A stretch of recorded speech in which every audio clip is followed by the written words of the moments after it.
Hey there, Aries Sun, Aries Moon, Aries Rising. Welcome to your reading. This is kind of the coming off of that eclipse in your sign energy. I'm kind of feeling a little bit hungover. How are you feeling? Did you have like that high-pitched buzzing in your ear? Were you super exhausted? Did you get some really great ideas or downloads? So, I'd love to know how that eclipse was for you, because for me, it was pretty intense. And so I asked Spirit if we could have a simplified meeting.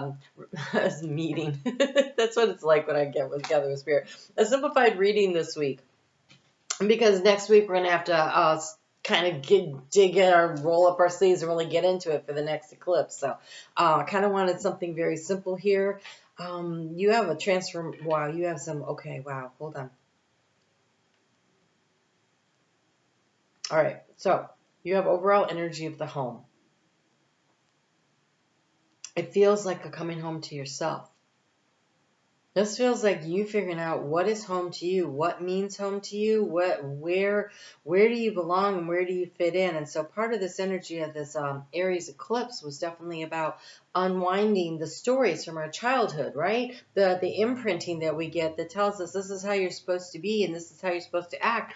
Get in line, do it this way. In the area of what's the challenge, we have the stork. It's a long way to change, but here she's got these little fairies that she's leading, and so she's like, are you all in line? Are you following along? And so there's a change that is trying to happen and be transformed for you.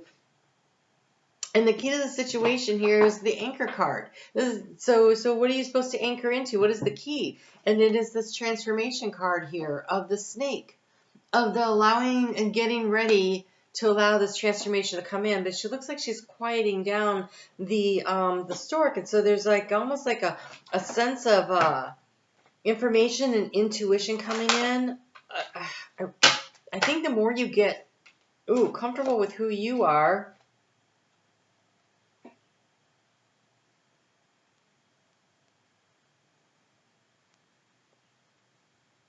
all right, let's I want to get all the cards out, because okay, I want to get all the cards out because there's something going on here. So good news is that there's somebody that's wanting to bring you something. There's an opportunity being brought to you. I can't tell how big or small it is. It almost feels like small opportunities come in and you need to. So if you are dealing with financial situations where you're feeling a little tight in the resources, and most of us are, it feels like there is an inflow of money. It could be like from your tax return. It's not really a lot, but it's better than paying. And but they're asking you to squirrel that away, So and allow it to have the potential to grow. So we have here a woman holding the coin. So that is receiving. That is receiving money. We have that every garden has fairies, and the secret fairy says do a good deed for someone and not get found out. So that's also you giving. So giving and receiving, but small savings, little by little, bank account for your dreams allows you to prosper for the future. So let's talk about energetic exchange. One of the ways to really bring in energy in the form that you want it to is for you to take energy that is of your resources. What do you have? And so that's your mentoring. And sometimes it's financial. Sometimes it's skills or knowledge or wisdom, whatever you have, right? It's your time and your talent and your treasure. But if you're trying to bring in treasure because you don't have it, let's look at time and talent, right? And so when we look at time and talent, here we have the thinking man. So it feels like wisdom that you know that you can give to someone else, or you have figured out a solution to a problem. And the secret fairy says to go ahead and do this. And it's somebody you know and you care about, because in the energy of resources, we have the loyalty of the dog. And so there's this little circling of energy that's going around here. Now, this isn't the whole reading, but this is a significant part of it, okay? And so, okay, and you have spiritual responsibility, right? It's creating that balance. So when you need to draw and attract to you to keep everything energetically balanced. You have to give in return, right? You have to put stuff out there. And so so for instance, when like when I do these readings and people donate, that helps to balance my energy because they're for free, right? And so and I put a lot of time into them, but when the money comes back, it helps to balance me energetically.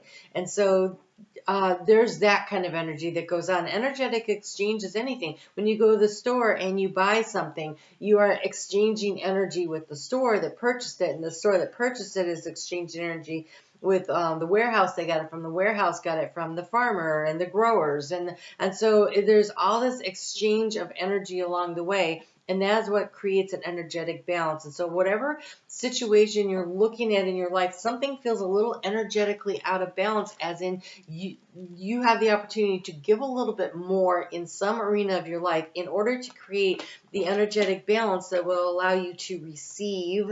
And then what you do with it. Are you a good steward of the resources you get? Do you take good care? So, where are you possibly overspending?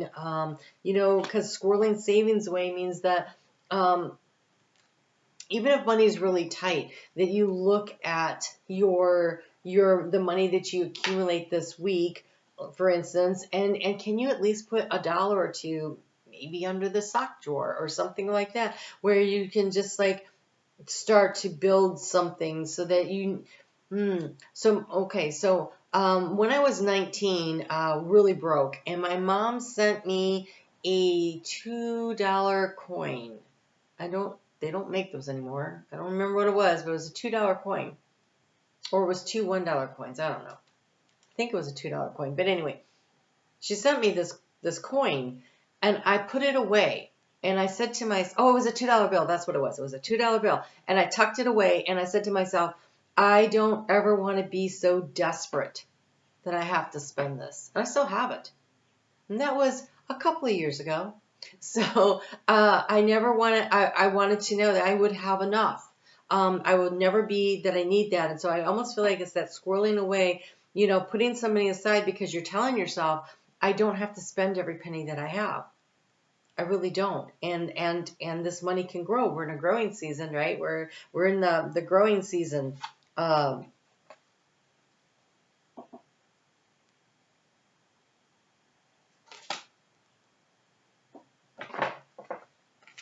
This is the second time I've tried to do a reading for you, Aries. Your energy is kind of scattered, and I really think it was this dispersal, right, of this eclipse, where it just shoots out all this energy, and it's like going in all these different directions. So you have the card of the shadow, and I want to see what the book says about that. The last time I did this, you got the card of deceit, and so it feels almost like feeling like things are worse than they are. Let me just see what it says. Healing is possible at this time if you act with love. There is a cause and effect. Look at your traumas and your toxic behaviors. So you're being asked to look at your shadow self in order to create this transformation. Spirit is right here talking to you. You've got the fox. And the fox is about strategy, but he is listening to his intuition in order to discern and decide what needs to happen next. And in the area of how to transform your life, you have the scythe. And the scythe is a harvesting energy. It is the separating the chaff from the wheat.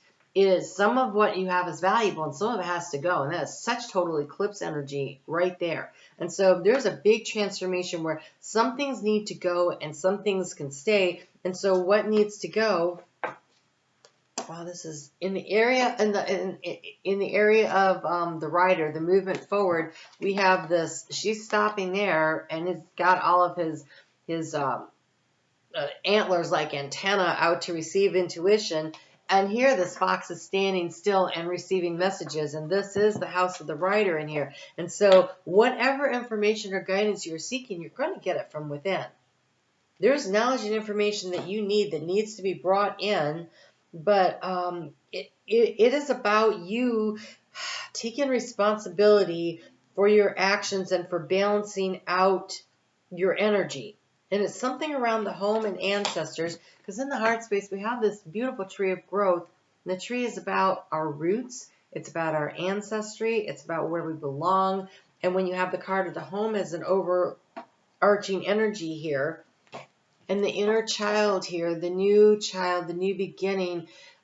So during North Node moving through your sign, it is going to be a big unwinding of the stories that were imprinted on us by our family members about what we are capable of, what we're supposed to be, how we're supposed to, our limitations. It feels very limiting kind of energy. And so a lot of this happened in our home space when we were younger. And there you're being asked to take responsibility for your own development, your own spiritual growth, your own remembering that you are actually a being of light who is limitless possibility, and you can manifest and create whatever you want to, but it does take doing the shadow work. And so you're entering into this time where you're going to start doing a little bit of the shadow work, where you're going to have to look at situations not as the victim, but as this no longer serves me. How can I just release this and let this go? It doesn't matter who was right or who was wrong. Does it serve you? Well, if not, cut it out of your life. These are the stories we tell ourselves about the things that happen to us. And some of us have had some really crappy things happen to us. There's no doubt about it.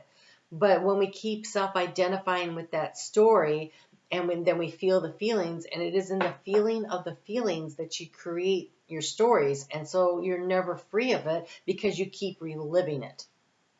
And so, all right. Okay. So when I was a kid, I had a reoccurring dream. And so I feel like your stories are kind of like your reoccurring dream when you keep telling them over and over again, right? So I would have this reoccurring dream, and it was this monster that would chase me and up out of the basement, my subconscious, out into the backyard, so that home situation, the backyard, right, in the house is also where it is the energy you come from, the backyard. It's not the front yard, it's not the forward facing. So this is the depths of stuff. So this is like karmic energy. And so it would chase me up into the backyard, right, out of my subconscious and into my karmic past. And this happened over and over again. And I was like, gosh, how old was I? I was maybe 6, 7, maybe, when it chased me up out of the basement one day, and I turned around and I said, "You're just a dream. You're not real. I want you to go away and leave me alone and never come back." I was just a small child. I was so emphatic in that I never had that dream again. And I feel like this is the same thing for your story. Like something is chasing you from your past. It's chasing you into up out of your subconscious. It's something that's been imprinted on you when you were a child. Like you are not good enough. You do not have enough. You cannot grow anything. You cannot, whatever it is, it's like you're up in your head when you should be in your heart space. And so I almost feel like you need to cut out those stories that keep spinning around in your head, the things that people told you about what you're worthy of or what you're capable of, are you good enough or whatever, anything like that. It's almost like I almost want to say take this scythe to this tree and cut some of these family tree limbs off. And so there's this shadow, this energy that's chasing you, your shadow self. And so it's time to turn around and look at it and say, you're just a story. You're somebody else's story that they foisted on me, and you're not real. You're not real. You're not my story. You're somebody else's story. They tried to make me believe it, but it's not my story. My story is I'm a being of light, and I'm limitless, and I can manifest and I can create. And whatever it is that I decide to grow, whatever it is I decide to harvest later, I'm going to plant those seeds now, and I'm going to watch them manifest. And so I'm going to take my own spiritual responsibility for my life, and I am not your victim. And I'm not the victim of the stories that are just spinning around. And here's the thing. It really, quote unquote, it really happened. Okay? You were whatever it is that's chasing you. I am not doubting that it actually happened. Okay? What I'm saying is you take back your control. You set yourself free when you say to the shadow of that energy, you're not real. That was an experience, but that does not define me. I am defined by the light within. I am defined by my vision for the future. I am not defined by what the frick is going on in my backyard of my subconscious home. It's up to you. Take your own responsibility. And then help to start changing your energy. And if you're feeling like you're in lack in anything, emotionally, mentally, physically, psychologically, financially, the best way to start to feel abundant is to give freely of yourself in some direction or the other. Be there for a friend, they're moving, show up, help them carry that big old sleeper sofa. What the heck does anybody have those things for anymore? Do the work. Show up for somebody in some way. You can show up and not tell them, or you can show up and they know you're there. It doesn't matter. Take and donate some of your stuff that you never ever use anymore. Take it up to the Goodwill or the Salvation Army, or if you've got books that are just sitting around and you're not likely to read them again, you're pretty sure you're not going to, there's all those little free libraries. There's lots of things you can do to help move the energy on, because there's stuck energy. And so one of the best ways to move the energy on is to create some space for it, which is what the eclipse was about. It was about releasing energy, cutting some stuff out, removing the chaff from the wheat. The wheat becomes the seeds, the new intention, the new thing that you are planting to grow. And yes, it's going to take time for it to harvest and come in, and it's going to have to be nurtured, and you're going to have to show up for yourself. But in the meantime, you got to clear the space. You got to get the weeds pulled out. You got to till the soil. You got to do these things. And so by you releasing and letting go of things that don't serve you, and that includes those stories that I'm not saying they didn't happen. I am saying don't give them the power to define who you are now and where you are going. Yes? Okay. All right, guys. Well, that was a lot more intense than I was hoping for today. All right, I'm on Facebook every day. If you guys have a technique that you have used to free yourself of things, if you have already evolved past this in some ways or on some aspect or whatever, if you will share your technique, I shared mine. If you would share yours in the comment section so we can help the other Aries, because I really think that it's together and it is inspiring and it allows us to enable each other. And this could be a way that you are giving back some of the, clearing that space and creating this energetic exchange that allows you to move forward, right? And so I would appreciate if you have some ideas about how you do this, to share that at this time. It would be really great. You guys take really good care of yourselves, and I will see you back here next week when we get into the next eclipse. That'll be interesting. See you then.